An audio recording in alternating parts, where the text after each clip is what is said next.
Hello students, today we are going to study about microorganisms. Microorganisms. What are microorganisms? As the name suggests, micro. Micro means small. So these are the small organisms that are not visible through the naked eyes. So, microorganisms are the small organisms that are not visible to the naked eyes, and the study of these microorganisms is known as microbiology. The branch which deals with the study of microorganisms, the branch of science, the branch of biology that deals with the study of microorganisms is known as microbiology.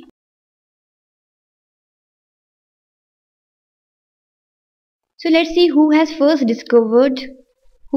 seen these microorganisms. Antony van Leeuwenhoek is called the father of microbiology. He has first observed bacteria. So, Anton van Leeuwenhoek, called the father of microbiology. Father of microbiology, he observed bacteria when in 1675. He observed bacteria in 1675 and called them animalcules, little animals.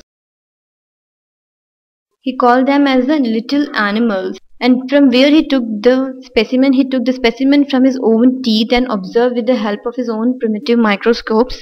The name bacteria was not given by Antony van Leeuwenhoek.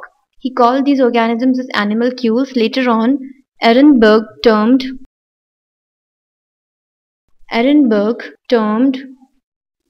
these animalcules as bacteria. In 1838. There are so many scientists who have supported in these microbiology fields. The first is the Antony van Leeuwenhoek, who is known as the father of microbiology, and there is one more scientist named Alexander Fleming. Alexander Fleming, I hope you all know that he is being famous for the discovery of vaccines. Okay? And next is a Robert Koch. Robert Koch is a famous scientist who has given the postulates that he gave relationship between the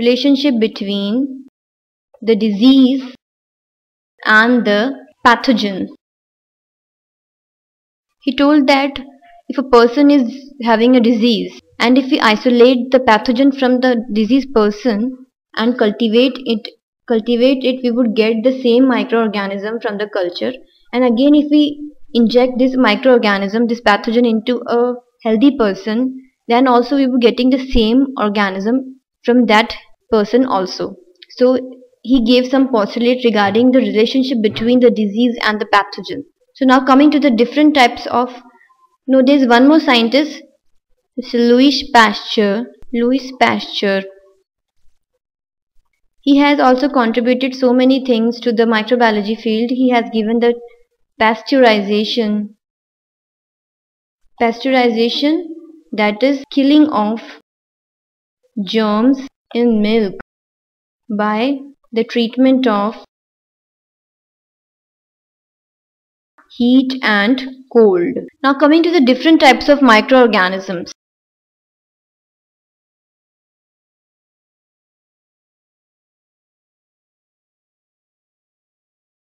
Different type of microorganism. There are mainly 5 types of microorganism. First we will be studying about bacteria, then virus, then fungi, then protozoan, and Algae. I would like to tell you that fungi are all not microscopic. Some are multicellular that can be visualized by our naked eyes. But here we will be dealing with the fungi which are not visible through the naked eyes. Last, the algae. So first we will starting with the bacteria. Bacteria are, let's see the occurrence, where does these occur. Bacteria are cosmopolitan.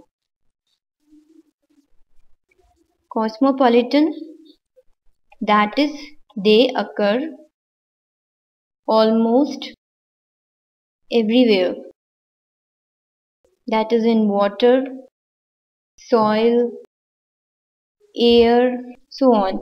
And these bacteria are also present in our mouth and our body. There are so lakhs of microorganisms, lakhs of bacteria present in our mouth.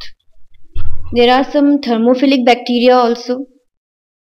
Thermophilic bacteria are those that can survive a temperature of 45 degrees Celsius to 122 degrees Celsius. And there are some thermophilic means they are living at a very high temperature, that live in places with very high temperature. That is, I've already written 45 to 122 degrees Celsius. Now coming to this next type of microorganism, that are the psychrophilic. Psychrophilic bacteria. Minus 15 degrees Celsius plus 10 degrees Celsius. Now coming to the size of the bacteria. These are the thermophilic and psychrophilic are some special type of bacteria that live in high temperature, and the psychrophilic means low temperature. These live in the regions which are having low temperature. Now let's see the size of the bacteria. What is the size of bacteria? Size, it ranges from 0.7 to 1.5 micron meter in diameter. And what about the length? They are 1 micrometer to 10 micrometer in length. Now let's see the shape of the bacteria. What is the shape of bacteria? Bacteria possess so much a variety of shapes. So first we will be dealing with the shape known as the coccus shape. Coccus, this is a Greek word taken from the kokos, that means berry. They have an appearance of berry. Coccus is a singular word, and in plural we say this cocci. These cocci can be spherical in shape, ellipsoidal, and they can be ovoid. Now there is an arrangement of these shapes, these cocci, in different manner. If there is only single coccus,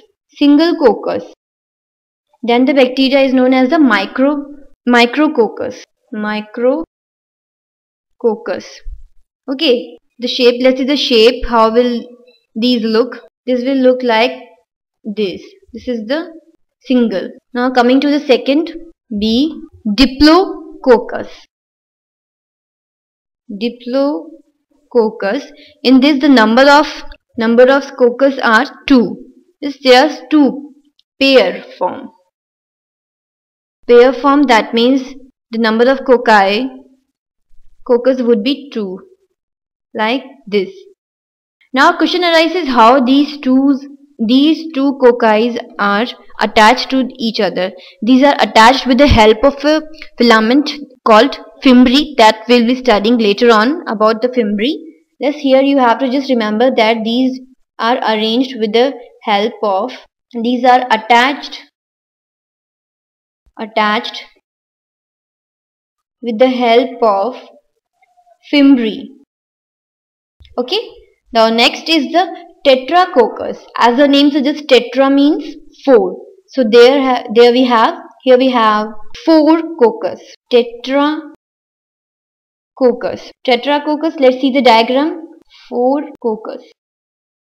So how these are arranged? These are arranged like this. And how these are attached? These are attached with the help of the fimbriae. Now next is the Streptococcus. Streptococcus. In this, the cocci are arranged in chains. Chains. Okay, just see the diagram. You will be able to understand by the diagram. These chains are arranged like this. These are the Streptococcus. You might have heard the name of the Streptococcus pneumonia. These are like this. Okay. So the Streptococcus are in chain form. Now the next is the Staphylococcus. Staphylococcus, in what happens? These cocci are arranged in a bunch form like the grapes. We have seen the grapes. In the same manner, the coccus are arranged in bunch type, the bunch form like this. And how these are attached? These are attached with the help of the fimbriae. The next shape is the Sarcina. Okay, what is the Sarcina? These are the cubical packets. Cubical packets of 8 or more cells. 8 or more cells. And we cannot draw the diagram of this Sarcina because it is a 3-dimensional type of structure. 3-dimensional structure. How these are arranged? Let's see. Just try to make it how it would be looking. These 4 are here and the rest 4 will be at the behind. So we cannot make it right now because it's a 2-dimensional form.